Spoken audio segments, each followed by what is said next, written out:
Here's a confession. There was a time in my life when I used spiritual practices to run away from the difficult emotions. And I think I still do it from time to time, and I'm not always aware of it. Thinking of myself as a spiritual person distracted me from sadness, anxiety, anger, and it was helpful and limiting at the same time.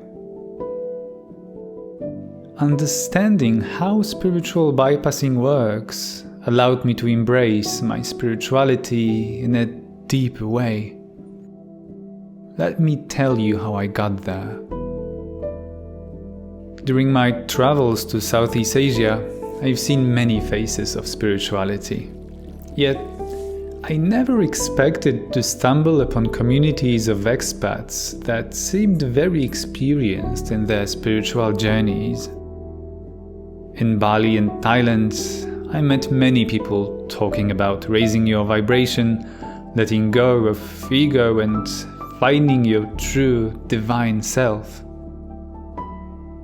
Their spirituality was closer to my cultural background than Thai Theravada Buddhism or Balinese Hinduism.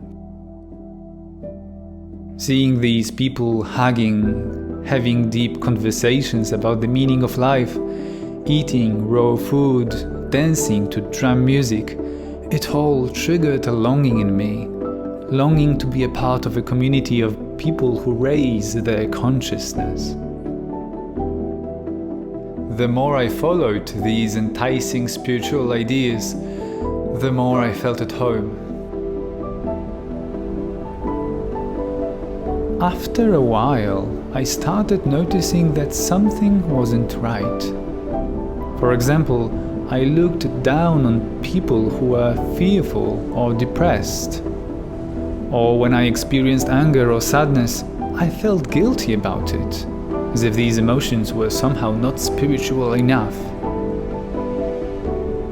A part of me wondered if my spirituality was actually spiritual at all. And then, by accident, I stumbled upon the term spiritual bypassing. This term was first used by an American clinical psychologist and psychotherapist, John Wellwood. He said that spiritual bypassing is a tendency to use spiritual ideas and practices to sidestep or avoid facing unresolved emotional issues, psychological wounds, and unfinished developmental tasks. It instantly rang true for me.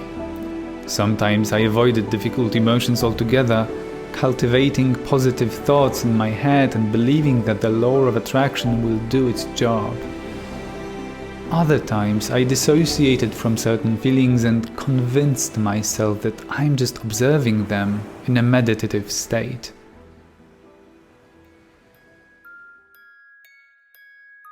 I came to a conclusion that some practices like yoga, chanting, meditation, silent retreats, and psychedelic journeys can be both a valuable part of one's real spiritual path and equally a way to hide the unwanted contents of our unconscious minds.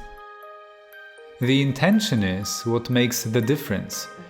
If we use those practices to go towards our shadow, towards what's important for us to integrate, we will usually progress on our spiritual journey. If our intention is the opposite, we may get stuck. In his book, Spiritual Bypassing, When Spirituality Disconnects Us from What Really Matters, Robert Masters wrote, "When transcendence of our personal history takes precedence over intimacy with our personal history, spiritual bypassing is inevitable.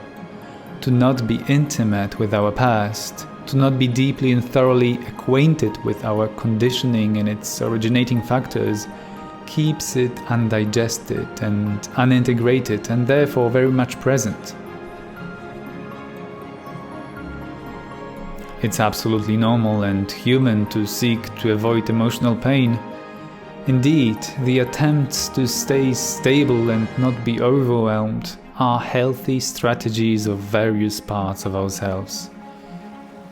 In my case, it was only when I acknowledged the positive intentions and efforts of these parts and befriended them that they revealed the emotional wounds underlying this pain.